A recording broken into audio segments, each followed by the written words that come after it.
So hi guys, welcome back to our channel Mitali study point. तो चलिए आज आपके सामने मैं Indo Tibetan border police force का एक और रिक्रूटमेंट लेके आई हूँ। चलिए जान लेते हैं इसके बारे में डिटेल में।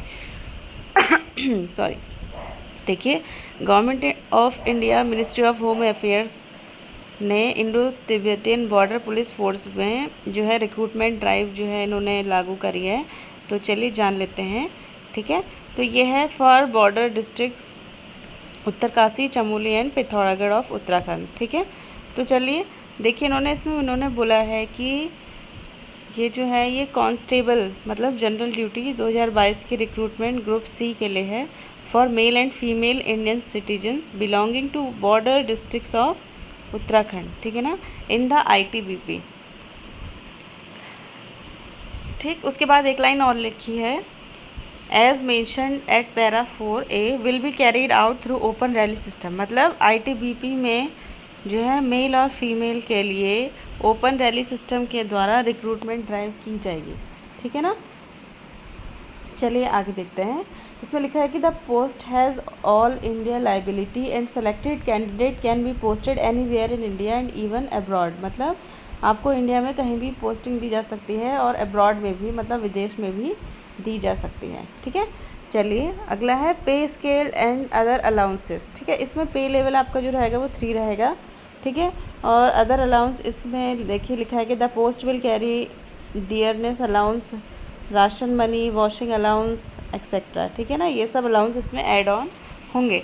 ठीक है, फिर आगे लिखा है कि a candidate appearing for the test should mention, ठीक है, intimate if any criminal case is or are pending, ठीक है ना, lodged him in any police station, honourable court, any criminal case decided against him by court of law. मतलब आपके खिलाफ़ कोई भी क्रिमिनल केस नहीं होना चाहिए।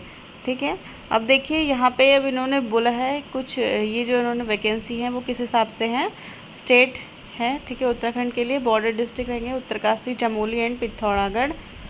देखिए जेंडर के अकॉर्डिंग दे रखा है, मेल के लिए SC की 4 सीट है, OBC की 1, अनरिजर्व की 8, मतलब टोटल 13। और फीमेल के लिए SC की 0, OBC की 1 और अनरिजर्व की 2, मतलब टोटल 3 यहाँ पे वैकेंसी हैं। अब अगला है, इन्होंने बताया है date and time of recruitment and recruitment venue. ठीक है ना, देखिए उत्तराखंड में देखिए कहाँ पर है, 14 बटालियन ITBP पिथौरागढ़। ठीक है, ये पिथौरागढ़ डिस्ट्रिक्ट में होगा। और 5 यहाँ पे आपका date and reporting time of registration दे रखा है 5 अक्टूबर 2023 से 8 अक्टूबर 2023 तक। ठीक है, एट 7 आवर्स डेली। ठीक है, उसके बाद 1 बटालियन ITBP जोशीमठ में, ये चमोली डिस्ट्रिक्ट में आता है, यहाँ भी सेम डे है। और तीसरा है 12 बटालियन ITBP माटली उत्तरकाशी। ठीक है, ये भी 5 अक्टूबर से 8 अक्टूबर के बीच में आप जाकर रजिस्ट्रेशन जो है करवा सकते हैं। ठीक है, उसके बाद यहाँ पे कुछ नोट दे रखे हैं कि 10% of the vacancy in each category are reserve for ex serviceman. मतलब हर कैटेगरी, वैकेंसी की हर कैटेगरी में 10% जो है वो एक्स सर्विसमैन के लिए रिजर्व्ड रहेंगी। ठीक है, ऐसी बाकी भी दे रखे हैं पॉइंट्स, वो आप पढ़ लीजिएगा। अब अगली बात है एलिजिबिलिटी कंडीशन क्या रहेगी। इसमें एज आपको बोला है कि 18 to 23 ईयर्स होनी चाहिए। ठीक है, और कट ऑफ डेट रहेगी 1 अगस्त 2023। मतलब 1 अगस्त 2023 तक अगर आप 18 से 23 साल के बीच में हैं तो आप एलिजिबल हैं। ठीक है, अब कैटेगरी वाइज देखिए, जनरल के लिए बोला है कि आपकी डेट ऑफ बर्थ जो है वो 2 अगस्त 2000 से लेके 1 अगस्त 2005 तक होनी चाहिए। SC में 2 अगस्त 1995 से लेके 1 अगस्त 2005 के बीच में होनी चाहिए। फिर वैसी OBC में है, मतलब आपको यहाँ पे रिलैक्सेशन दिया गया है, जो कि आप देख लीजिएगा। अब आगे बढ़ते हैं। एजुकेशनल क्वालिफिकेशन मांगा है मैट्रिकुलेशन और 10th क्लास, मतलब आप 10वीं पास होने चाहिए। ठीक है, अब क्योंकि ITBP का एग्ज़ाम है तो यहाँ पे कुछ फिजिकल स्टैंडर्ड्स होंगे जिसमें आप जो है फुलफ़िल होने चाहिए। देखिए फॉर मेल कैंडिडेट्स दिया है, general, OBC and SC category के लिए हाइट 165 सेंटीमीटर होनी चाहिए, चेस्ट जो है बिना फुलाए 77 सेंटीमीटर। ठीक है, और 5 सेंटीमीटर का मिनिमम फुलाव होना चाहिए। ठीक है, और उसके बाद लिखा है वेट में लिखा है corresponding to height and age as per medical standards जो रहेगा, ठीक है। ठीक, अब फॉर फीमेल कैंडिडेट देखिए क्या लिखा है कि हाइट यहाँ पे 152 सेंटीमीटर आपकी होनी चाहिए, ठीक है, यहाँ पे और कुछ नहीं दिया है, ठीक। अब आगे बढ़ते हैं। मेडिकल स्टैंडर्ड्स होते हैं कुछ, जैसे आई साइट होनी चाहिए 6/6 and 6/9 of both eyes without correction, मतलब विदाउट वियरिंग ऑफ ग्लासेस, ये होनी चाहिए। फिर कलर परसेप्शन स्टैंडर्ड भी दे रखे हैं कुछ, ठीक है। टैटूज़ के बारे में भी कुछ लिखा है, देखिए पहला लिखा है कि कंटेंट जो है टैटू का, being a secular country the religious sentiments of our countrymen are to be respected and the tattoos depicting religious symbol of figures and the name as followed in Indian Army are to be permitted। मतलब भगवान से related कोई tattoo है तो वो allow है। Location देखिए tattoo आपके बॉडी में कहाँ पे होना चाहिए या नहीं होना चाहिए। Tattoos marked on traditional sides of the body like inner aspect of forearm but only left forearm being non saluting limb और dorsum of the hands are to be allowed. मतलब सिर्फ आपके बाएं हाथ के अंदर के side, मतलब इनर एस्पेक्ट, मतलब आपकी जो आर्म है उसके अंदर का जो हिस्सा होता है वहाँ पे अलाउड है, ठीक है, मतलब वो विजिबल नहीं होना चाहिए बाहर, ठीक। अब साइज़ भी लिखा है कि size must be less than 1/4 of the particular part, जैसे एल्बो है या हैंड है उसमें अगर टैटू है तो उसके 1/4 पार्ट से कम होना चाहिए साइज़, ठीक है। ये रही टैटूज़ की बात। अब आगे है एप्लीकेशन फ़ीस, देखिए क्या लिखा है, the candidates belonging to general and OBC category will be required to pay ₹100, ठीक है ना, 100 रुपये आपको देने पड़ेंगे जनरल और OBC के लिए एप्लीकेशन फ़ीस, जो कि नॉन रिफंडेबल रहेगी, मतलब आपको वापस नहीं होगी, ठीक है। और उसके बाद जो फीमेल हैं SC ST और एक्स सर्विसमैन कैंडिडेट हैं उनके लिए कोई भी फ़ीस नहीं लगेगी, ठीक है। और ये फ़ीस आपको भरनी कैसे है, लिखा है कि ये आपको डिमांड ड्राफ्ट मतलब DD वगैरह बनेगा उसके थ्रू जमा करनी है in favour of inspector general northern frontier headquarter ITB police Dehradun Uttarakhand, इस नाम पे बनेगा, ठीक है ना। और एप्लीकेशन फॉर्म के साथ अटैच करना होगा। अब देखिए आगे देखिए क्या लिखा है कि डॉक्यूमेंट सर्टिफिकेट्स क्या रिक्वायर्ड होंगे। रिक्रूटमेंट टेस्ट के लिए जब आप जाएंगे तो आपको क्या क्या लेके जाना होगा।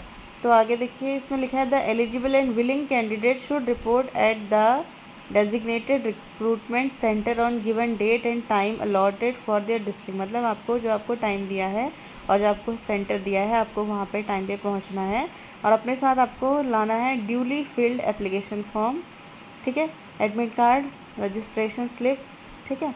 और उसमें कुछ डॉक्यूमेंट्स हैं जो कि आपको एनेक्चर 1, 2 एंड 5 में दिए हुए हैं, ठीक है, वो आपको अपने संग कैरी करने हैं। एजुकेशनल सर्टिफिकेट है इसमें, ठीक है, डेट ऑफ बर्थ का सर्टिफिकेट होता है, प्रूफ जो 10th क्लास का होता है। SC ST या किसी और OBC कैटेगरी से बिलोंग करते हैं तो उसका कास्ट सर्टिफिकेट, ठीक है। डोमिसाइल सर्टिफिकेट चाहिए, अगर आप एक्स सर्विसमैन से हैं तो उस डिस्चार्ज सर्टिफिकेट चाहिए।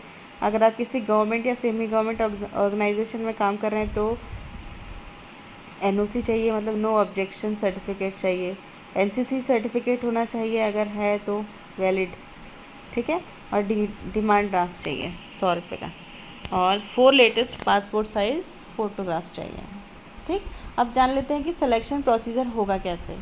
देखिए क्या लिखा है कि the eligible candidates with duly filled up application form should report at the designated recruitment centre. पहले तो आपको फॉर्म वगैरह फिल करके वहाँ पे आना है, ठीक है। सबसे पहले वहाँ पे आपका रजिस्ट्रेशन होगा। देखिए यहाँ पे लिखा है registration candidates can report on any of the day between 5 October to 8 October, ठीक है। आप 5 अक्टूबर से 8 अक्टूबर के बीच में कभी भी रजिस्ट्रेशन कराने जा सकते हैं, ठीक है, ठीक है। 7 बजे से लेके 4 बजे के बीच में 7 hours to 16:00 hours लिखा है ना, इसका मतलब होता है 7 बजे, सुबह 7 बजे से लेके 4 बजे तक आप कभी भी जा सकते हैं, जो भी वहाँ पे सेंटर लिखा है आपके डिस्ट्रिक्ट के लिए, ठीक है ना, जो कि सबसे पहले लिखा हुआ था। वहाँ पे आपको वही एप्लीकेशन फॉर्म जो है फिल करके लेके आना है, ठीक है, वो आपको इसी PDF में मिल जाएगा आगे, ठीक। और बाकी जो डॉक्यूमेंट लिखे थे ऊपर वो सब लेके आना है, ठीक। सेकेंड पार्ट होगा रेस, ठीक है। इसमें क्या होता है देखिए आफ्टर रजिस्ट्रेशन क्या होगा, the candidates will be subjected to race as per given below. मतलब आपको रेस करनी होगी, ठीक है। फॉर मेल्स देखिए, मेल के लिए क्या है, 5 kilometre race to be completed within 24 minutes, मतलब 24 मिनट में आपको 5 किलोमीटर की रेस समाप्त करनी होगी, ठीक है। फिर है फॉर फीमेल्स क्या होगा, 1.6 kilometre race to be completed within 8.30 minutes, मतलब 8.5 मिनट में आपको 1.6 किलोमीटर रेस कंप्लीट करनी होगी, ठीक। अब देखो अगली पॉइंट इसमें क्या लिखा है कि no marks will be awarded for this test and PET shall be qualifying in nature, मतलब ये जो आपका टेस्ट है ये आपका सिर्फ क्वालिफाइंग नेचर होगा, इसका कोई भी मार्क्स जो होगा ऐड नहीं होगा, ठीक है। उसके बाद क्या लिखा है, on reporting of female candidates for PET, मतलब वही फिजिकल एफिशिएंसी टेस्ट में क्या होगा, गर्ल्स को ये सेल्फ डिक्लेरेशन देना होगा अबाउट हर प्रेगनेंसी स्टेटस, मतलब प्रेगनेंसी है या नहीं, अगर जो मैरिड है लड़कियां, ठीक है ना। In case if she declares, अगर वो डिक्लेयर करती है कि शी इज़ नॉट प्रेग्नेंट, तभी उसे पीईटी के लिए, मतलब फिजिकल एफिशिएंसी टेस्ट के लिए अलाउ किया जाएगा, ठीक है, ठीक। अब आगे बढ़ते हैं, फिर है पीएसटी फिज़िकल स्टैंडर्ड टेस्ट, वो तो था पीईटी फिज़िकल एलिजिबिलिटी टेस्ट, ये है फिज़िकल स्टैंडर्ड टेस्ट जिसमें कि हाइट